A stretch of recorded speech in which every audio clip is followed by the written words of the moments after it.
7 साल तक लाहौर कलंदर को हेट किया गया, ट्रोल किया गया एंड इवन फैंस, प्लेयर्स और मैनेजमेंट को काफी गालियां पड़ी, लेकिन फिर भी इस टीम ने हार बिल्कुल नहीं मानी। लगातार 6 सीजन में लाहौर की टीम सिर्फ 5 बार पॉइंट्स टेबल पर बॉटम पर फिनिश करती है एंड हर दफा प्लेऑफ से ही बाहर हो जाती है। लेकिन फिर वही टीम PSL के 7वें सीजन में अपना पहला टाइटल और अगले सीजन में बैक टू बैक टाइटल्स अपने नाम करती है। Lahore Qalandars have won the HBL PSL 8 और ऐसा कम बैक करती है जिसके बाद वो PSL की मोस्ट डोमिनेटिंग टीम बन जाती है। 6 साल एक टीम नहीं जीतती, नहीं फाइनल में आती एंड देन 4 साल में से 3 दफा चैंपियन बन जाती है। This is a complete fairy tale story of Lahore Qalandar. वो टीम जो 6 साल से लगातार ट्रोल हो रही थी, प्लेयर्स चेंज हो रहे थे, फनी मीम्स बन रहे थे, आज वही टीम PSL में डोमिनेट कर रही है। तो आइए जानते हैं लाहौर कलंदर के पहले टाइटल जीतने तक की जर्नी के बारे में, जो सुनने में तो आसान लग रही है बट हकीकत कुछ और ही है। आप देखें PSL सन 2016 में लॉन्च हुई, जहां 5 फ्रेंचाइजेस की बिड्स हुई, जिनमें एक लाहौर कलंदर भी थी एंड ये फ्रेंचाइज $25.1 मिलियन में खरीदी गई, जो कि उस वक्त सेकंड हाईएस्ट बिड थी। फिर होता है प्लेयर्स का ड्राफ्ट, जिसमें लाहौर ने Chris Gayle, Umar Akmal, Dwayne Bravo, Yasir Shah and Azhar Ali जैसे बड़े नामों को सिलेक्ट किया, जहां ये स्क्वाड काफी स्ट्रॉन्ग और बैलेंस लग रहा था। बट PSL के पहले ही सीजन में लाहौर कलंदर की वो परफॉर्मेंस नहीं दिखी जो कि एक्सपेक्ट की जा रही थी एंड इस सीजन में लाहौर की टीम टोटल 8 मैचेस खेलते हुए सिर्फ 2 में ही जीत हासिल करती है एंड इवन जो कि इतनी बड़ी बात नहीं थी, क्योंकि अगर देखा जाए तो एक नई फ्रेंचाइज की एक नई लीग में शुरुआत थी। तो नई लीग में किसी भी फ्रेंचाइज के लिए आसान नहीं होता कि वो आते ही पहले सीजन का टाइटल अपने नाम करे। बट एक कंसर्न वाली बात ये थी कि टीम में डॉन ब्रेवो और क्रिस गेल जैसे बड़े नामों के होने के बावजूद जहां लाहौर कलंदर को टेबल पर अच्छी पोजीशन पर फिनिश करना चाहिए था, वहीं ये बॉटम पर फिनिश करते हैं। बट अभी भी इस टीम के लिए कुछ पॉजिटिव्स थी, जैसे कि टीम ने spirit of the game and fair play जैसे अवार्ड्स जीते। उमर अकमल कलंदर्स की जानिब से टूर्नामेंट के टॉप स्कोरर थे, जो कि थे 335 रन एंड फैंस अभी भी टीम को सपोर्ट कर रहे थे। फिर नेक्स्ट सीजन में लाहौर कलंदर एक बड़ा कदम उठाती है और द ग्रेट ब्रेंडन मैकलम को कैप्टन बना दिया जाता है एंड ये तो आपको पता ही है कि वो कितने बड़े लेजेंड्स हैं और इन्होंने कितनी परफॉर्मेंस दी हुई है न्यूजीलैंड क्रिकेट के लिए। सो ये लाहौर की टीम के लिए एक अच्छा डिसीजन था। इसके अलावा एक और बड़ा मूव था, लाहौर ने क्रिस गेल को कराची किंग्स को देकर सोहेल तनवीर ले लिया। कोचेज और कैप्टन ने टीम को बैलेंस किया बट रिजल्ट अभी भी बहुत बुरा आया। टोटल 8 मैचेस में सिर्फ 3 में विन और बाकी 5 मैचेस में शिकस्त का सामना करना पड़ा। 12 फरवरी सन 2017 को लाहौर का मुकाबला पेशावर ज़ल्मी के साथ होता है, जहां लाहौर की टीम पहले बैटिंग करते हुए 59 रन पर ऑल आउट हो जाती है, जो कि PSL की हिस्ट्री का लोएस्ट टोटल था एंड ये रिकॉर्ड आज भी लाहौर के नाम ही है। इस सीजन में भी लाहौर स्ट्रगल्स करती नजर आई, जैसा कि फॉरेन प्लेयर्स के साथ लोकल बैलेंस नहीं बना, टीम की परफॉर्मेंस में अनकंसिस्टेंसी रही। फैंस तो सपोर्ट कर रहे थे बट लाहौर कलंदर ने हर मैच में अपसेट ही किया, यहाँ तक कि टीम ने अभी तक 2 सीजन में सिर्फ बॉटम पर फिनिश किया। फिर अगले सीजन सन 2018 में भी स्क्वाड में चेंजेस किए गए बट परफॉर्मेंस वही रही। अर्ली 3 मैचेस में 3 लगातार हार एंड इस सीजन में भी सिर्फ 3 मैचेस ही जीते out of 10 matches and even एक मैच में तो पेशावर ज़ल्मी के खिलाफ 10 विकेटों से हार का सामना करना पड़ा, जो कि उस वक्त PSL की हिस्ट्री में पहली दफा किसी टीम को 10 विकेटों से शिकस्त मिली थी। इसी तरह इस्लामाबाद यूनाइटेड के साथ बहुत क्लोज मैच हुआ, जहां स्कोर टाई हो गया और PSL की हिस्ट्री का पहला सुपर ओवर हुआ एंड लाहौर कलंदर ने पहले बैटिंग करते हुए 16 रन का हदफ दिया, जो कि इस्लामाबाद यूनाइटेड ने इजीली चेस कर लिया। ये सीजन लाहौर कलंदर के लिए लोएस्ट पॉइंट था, क्योंकि इस सीजन में भी टीम प्लेऑफ्स के लिए क्वालिफाई नहीं करती और टेबल पर तीसरी मर्तबा लगातार लास्ट पर फिनिश करती है, जिससे फैंस काफी फ्रस्ट्रेटेड थे। सोशल मीडिया पर मीम बन रहे थे एंड इवन ब्रेंडन मैकलम की कैप्टनसी और एक्सपीरियंस टीम के लिए काम नहीं आया और एज कैप्टन फुल फ्लॉप ही रहे, जिसकी वजह से अगले साल सीजन 4 में लाहौर की मैनेजमेंट ने किसी फॉरेन प्लेयर्स की बजाय लोकल प्लेयर को कैप्टन बनाने का फैसला किया, जिससे साफ साफ लग रहा था कि लाहौर की मैनेजमेंट इस दफा नई और डिफरेंट अप्रोच से आई है। सो PSL के सीजन 4 में मोहम्मद हफीज को कैप्टन बनाया जाता है एंड इवन इस दफा लाहौर की टीम की भी काफी अच्छी सिलेक्शन की गई थी, जिसमें mister 360, AB de Villiers, Sandeep Lamichhane, David Wiese, Carlos Brathwaite, Shaheen Afridi and Haris Rauf जैसे प्लेयर्स शामिल थे। अब पहले 3 मैचेस में लाहौर कलंदर सिर्फ एक ही में जीत अपने नाम करती है। बट यहाँ पर एक बड़ा धक्का लाहौर की टीम को लगता है। लाहौर के captain Mohammad Hafeez thumb fracture injury की वजह से टूर्नामेंट से बाहर हो जाते हैं, जिससे लाहौर अगले मैचेस में कैप्टनसी एबी डिविलियर्स को देते हैं। बट एबी डिविलियर्स की कैप्टनसी के अंडर लाहौर सिर्फ 3 मैचेस में से एक ही में फतह हासिल करती है,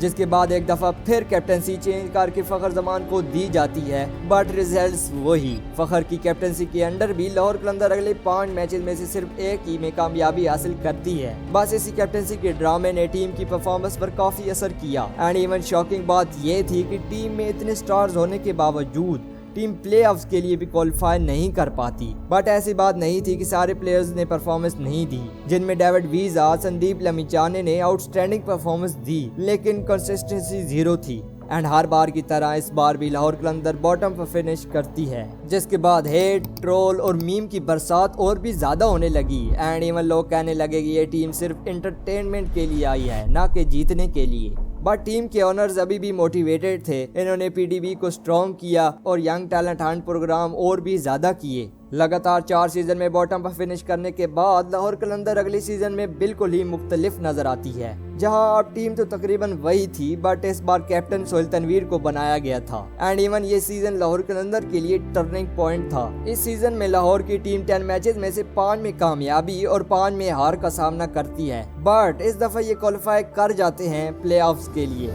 Historic day for the home team as they make the semi-finals for HBL PSL for the first time ever. पहली बार प्लेऑफ में क्वालिफाई करते हुए लाहौर कलंदर अपना पहला एलिमिनेटर मैच पेशावर ज़ल्मी के खिलाफ खेलती है। इस मैच को जीतने के लिए लाहौर कलंदर को 171 रन का हदफ मिलता है। एंड ये टारगेट चेस करते हुए मोहम्मद हफीज 74 रन की एक मैच विनिंग नॉक खेलते हैं और अपनी टीम को अनबीटन परफॉर्मेंस देते हुए ये मैच जितवा देते हैं। अब सेकंड एलिमिनेटर में सामने आती है मुल्तान सुल्तान। पहले बैटिंग करते हुए लाहौर कलंदर एक स्ट्रॉन्ग 182 रन का टारगेट मुल्तान सुल्तान को देती है, जहां डेविड वीजा 48 रन की किलर नॉक खेलते हैं, वो भी जस्ट 21 बॉल्स पर। एंड इस टारगेट को डिफेंड करते हुए मुल्तान सुल्तान 157 रन पर ढेर हो जाती है और पहली बार लाहौर कलंदर फाइनल के लिए क्वालिफाई कर जाती है, जो कि लाहौर के फैंस, मैनेजमेंट, कोचेज और टीम के लिए अभी भी एक ख्वाब की तरह लग रहा था, क्योंकि वो टीम जो पिछले 4 साल से पॉइंट्स टेबल पर बॉटम पर फिनिश कर रही थी, वो इस वक्त फाइनल खेलने वाली थी। तो बस लाहौर कराची के खिलाफ पहले बैटिंग करते हुए सिर्फ 134 रन ही बना पाती है। एंड लाहौर कलंदर्स का फाइनल जीतने का सपना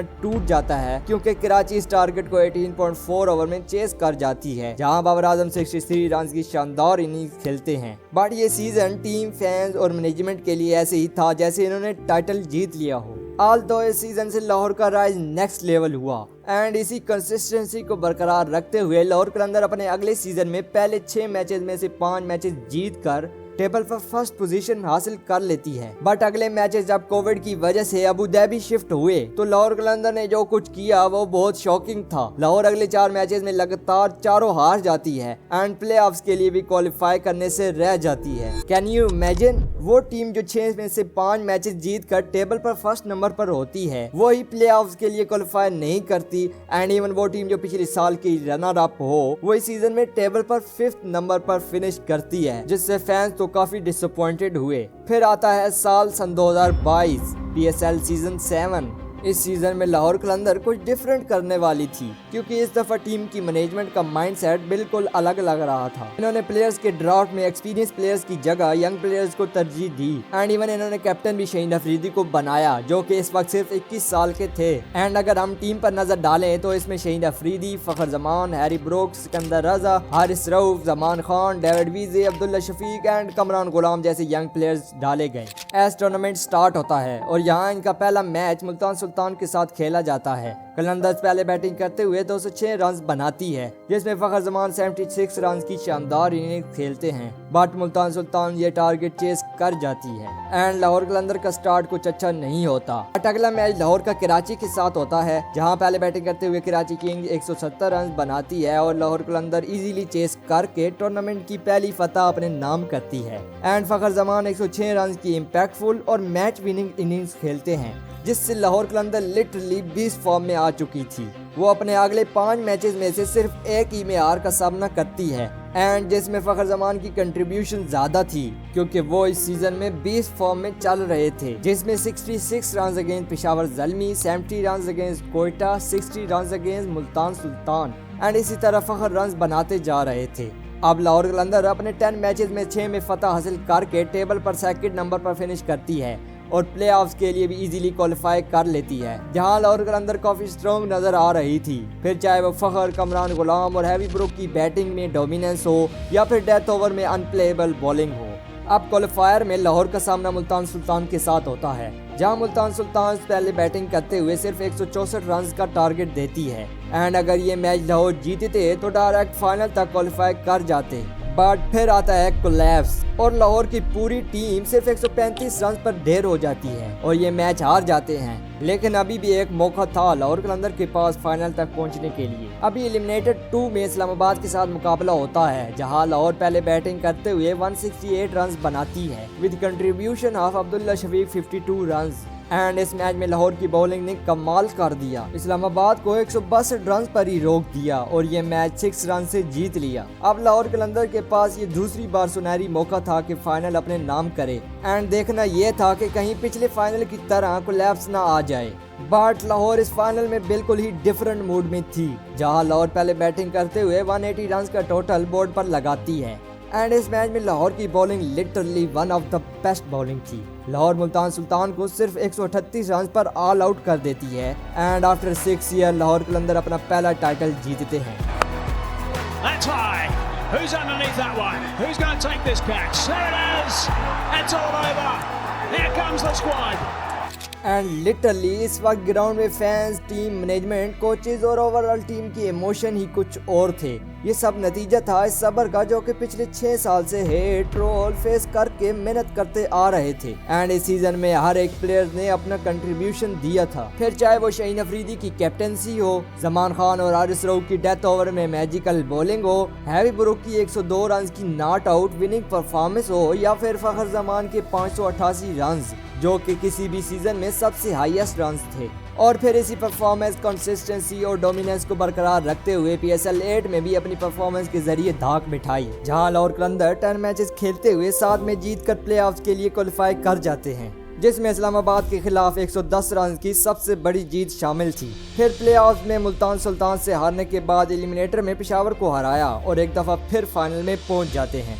ये फाइनल मैच मुल्तान सुल्तान और लाहौर कलंदर के दरमियान था, जहां लाहौर कलंदर की पहले बैटिंग आती है। लेकिन फिर आता है कोलैप्स।